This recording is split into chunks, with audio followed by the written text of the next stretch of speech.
Well, obviously, you are pretty familiar with my work, and you've been utilizing what you've learned from my books, and obviously the coaching that we've done together.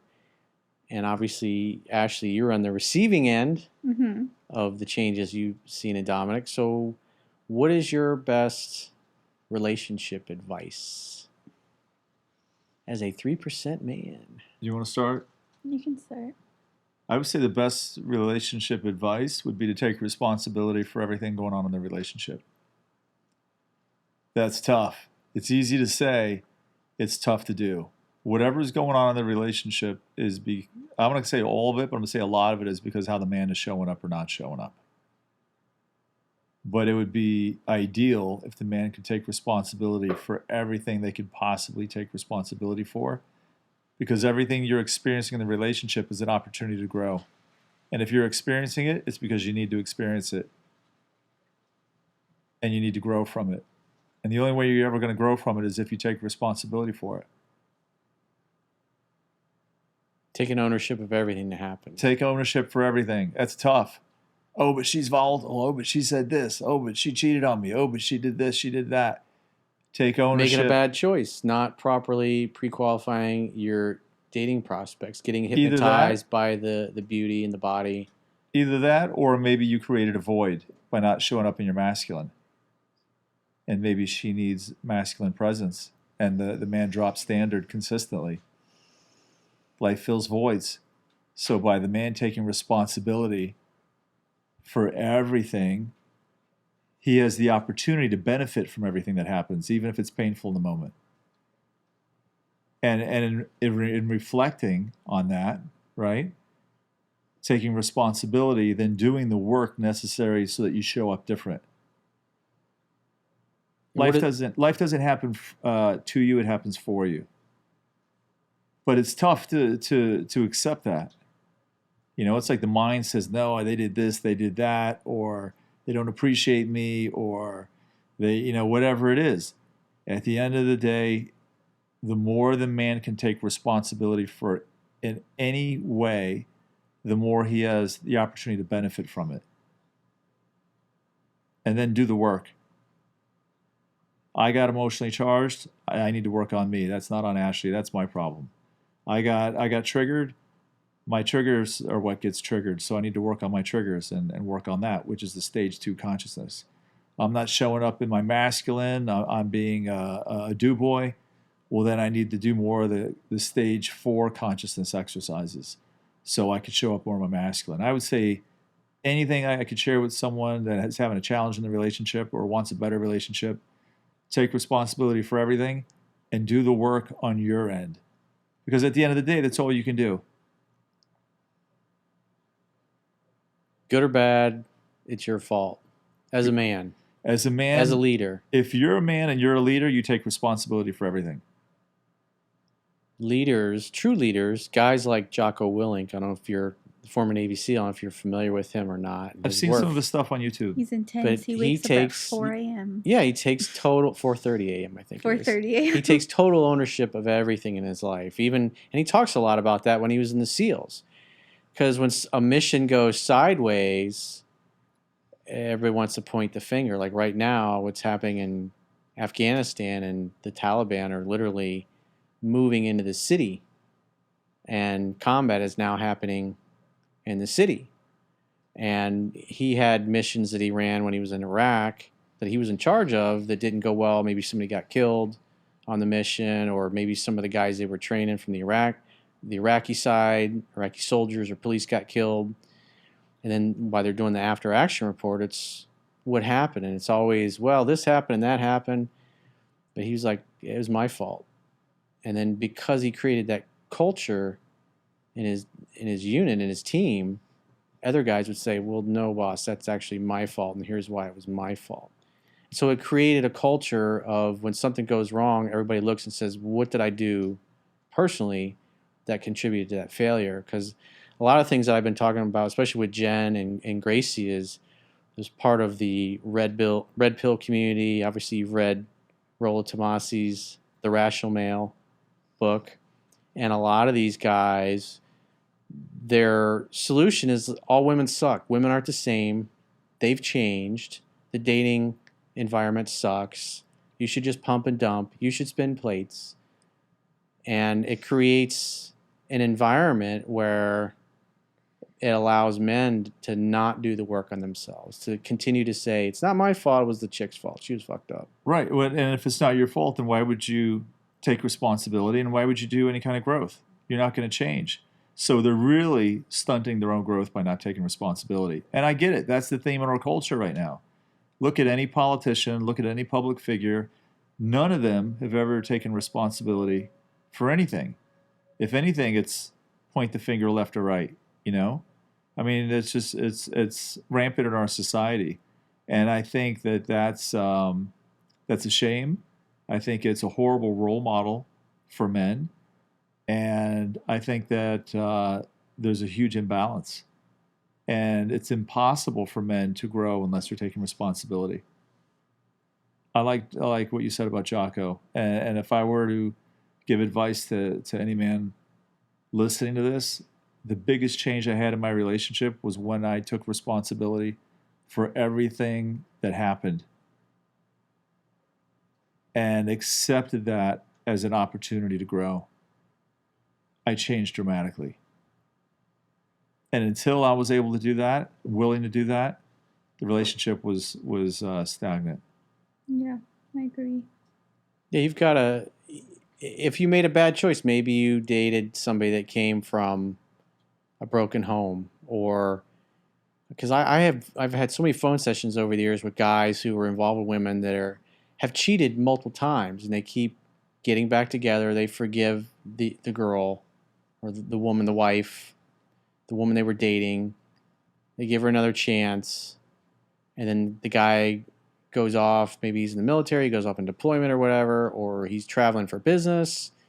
Comes to find out, oh, she cheated again. And it's easy, you know, a lot of these guys say, well, that's just all women suck. That's why. They get on Tinder and they just go from one dude to the next.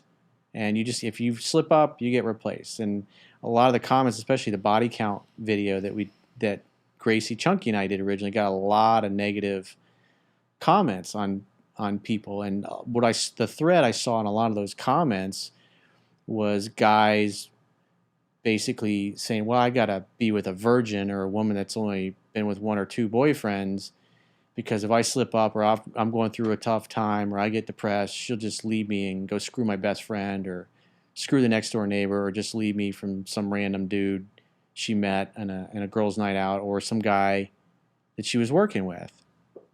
And so that becomes part of their story. Oh, well, there's not enough virgins around because everything's changed, and the only way I can have a great relationship is if I find myself a virgin or a good Christian girl that's got a low body count, and that'll solve all my problems. And then, but it's just the mindset is, it's not my fault. It's not my fault because I continue to date a woman who, when we went out on our first date or our third date, and she told me she's basically cheated on every guy that she's been with, but she made changes in her life, and now she wants to really do things right because she learned that she screwed up.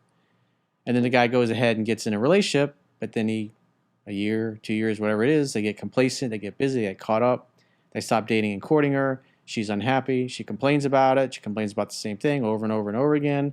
They make no changes, and then they find out she's cheating.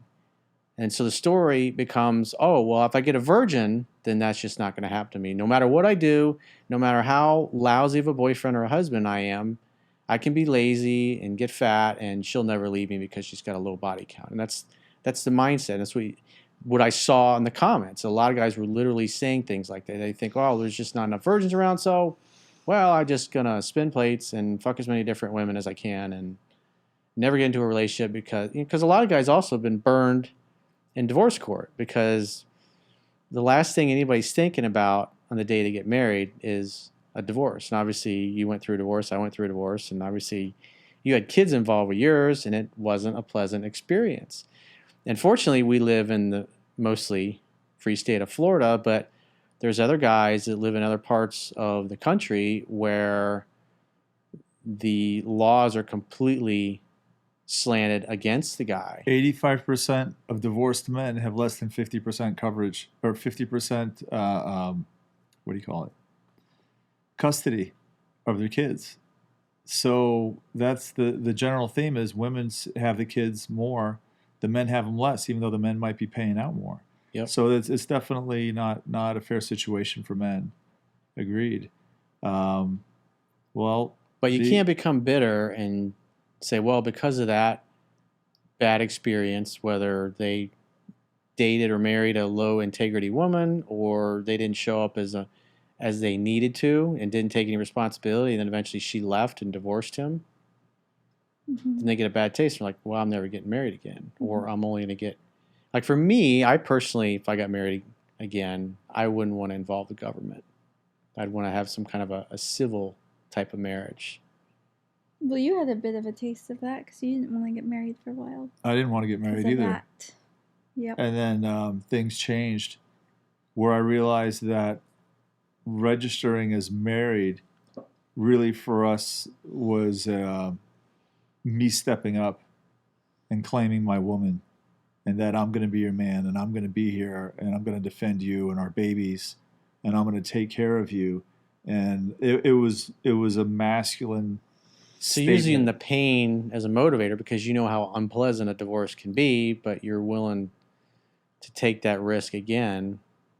I was willing and be to better and show up more. Take the risk again because I felt that taking that step forward, while risky, was a massive step forward in demonstrating that I am stepping up and I am showing up and I'm going to be here for you and our children and our baby. And so it was consistent with the consciousness and the perspective.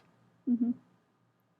And so what if down the road, say 4 or 5 years down the road, you guys have had 2 kids and then you get lazy, you just totally let yourself go, you stop dating and courting her for whatever reason, you just stop doing the little things, and then she leaves you, which obviously it's a possibility. It can happen to anybody. Mm-hmm. How do you square that with the potential of that she, if, like, say he reverted, like 4 or 5 years from now, he reverted back to the way that he was before when you guys broke up the first time? I would say that I created a void in the relationship, and life fills voids. So I would take responsibility for that and get my ass back on track. I would do the work. I would take responsibility for where I dropped standard, and I would work on me and show up in a way that I needed to serve my wife and to serve my kids. But what if you didn't? What if you didn't? What if you went through a period where you were depressed?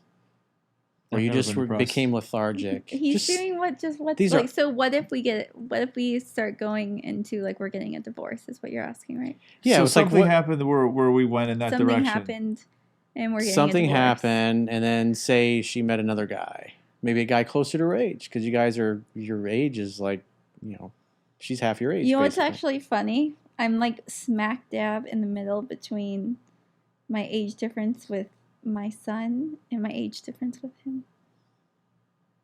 Like 26 years apart from him, 25 years apart from him. That's interesting. Isn't that interesting? I think it's interesting. But yeah, so okay, what if we have so say in that hypothetical, she's, you've had your couple of kids, you're neglecting her, you're not dating and courting her anymore, you guys aren't having sex. 25 years from now. Say it's 5 years from now. We're just throwing hypotheticals out. Hypothetical, we're getting a divorce. Well, we're not to that yet. But say she runs off and she says, I met somebody else, and he does all the things that you used to do, and I'm in love with him, and it's been great. I'm going to divorce you. So how would I handle that? Would you be like, oh, she's a horrible person? I would take responsibility 100%. Life fills voids. If I created the void, then that's my responsibility, and that's my fault. So I would take responsibility 100%. I would do the work. I would claim her, show up. But what if she didn't want to come back and she left you and divorced you? You know, at the end of the day, the only thing I'm in control of is me. So I'll work on me, and that's all I can do. And so far, life has shown me that if I do take responsibility, that working on me is enough. Actually, doing the work is more than enough. It's worked out every time I take responsibility and I show up in a way that I need to. And then at the end of the day, let's say it didn't work out. This guy, let's say she met someone who was just showed up and is masculine and wooed her and did everything, and Ashley just thought this is the guy for me in Dominick's yesterday's news. It would be painful, but I would take responsibility for it, every bit of it, and I would learn from it.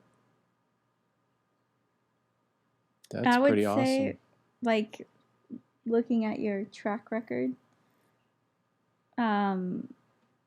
anything that's really painful, you either like right away show up really well and you just have a whole bunch of love for me, and you just say, I want you to be happy and I love you, and if this is what makes you happy, then I want that for you and I'm here for you. And that's Kind of like the video we did last year when you guys were in that place where you had broken up, Yeah, and you were both exactly. saying that on camera, and people were like, they still love each other. I Yeah. put Ashley's needs ahead of my own. And like sometimes, like if you just, I mean, off your game, you'll get upset, but then like either later that day or the next day, you're back to like I love you and I want the best for you. So most likely, if that were to happen, he would show up pretty well. Because now listening to you guys, it's like you kind of already been through that. Yeah, yeah. You've both that's been through true. that where you broke up and you still loved each other, but you really wanted each other to be happy. That's, I wrote about that in my book. I've talked about many years, over the years about my ex-wife. It's like I set her up with friends of mine. She dated a good high school buddy of mine for I think 2 or 3 years. Another good high school buddy of mine who was also a good friend with this guy. They were dating. My friend was dating my ex-wife for like a year, and he didn't want to tell me because he thought I'd be pissed off. For years. And then it was actually my friend Sean, who was here last weekend, he was the one that told me. He was saying, well, so-and-so's dating your ex-wife. I was like, cool. I was like, well, I'd love to see him. Let's get together. And so we ended up going to a strip bar, meeting him there one night, and then we went to Denny's at, I don't know, like 1 or 2 in the morning, whatever, and we had a blast together. And when I tell those stories, people, they're like, what? But, when you love somebody, I've said this so many times over the years in my videos, you want them to be happy, even if it's not with you. Yeah. And the purpose of the masculine in a relationship is not going to get your needs met. The purpose of the masculine in a relationship is to contribute, to serve. So that's I go into it with that, and I feel that. You go there to give. I need nothing. Love is allowing, love is giving. No attachments. Just like with your kids. Because kids are a money suck, a time suck, but you get the joy of seeing them prosper. It's amazing. It's awesome having kids. So much fun. They're my home entertainment center. We don't watch TV, we wrestle. We swim in the pool, we ride our bikes. They fart on me and run away. They think it's funny. Kids are awesome, man. I love my kids. Yeah.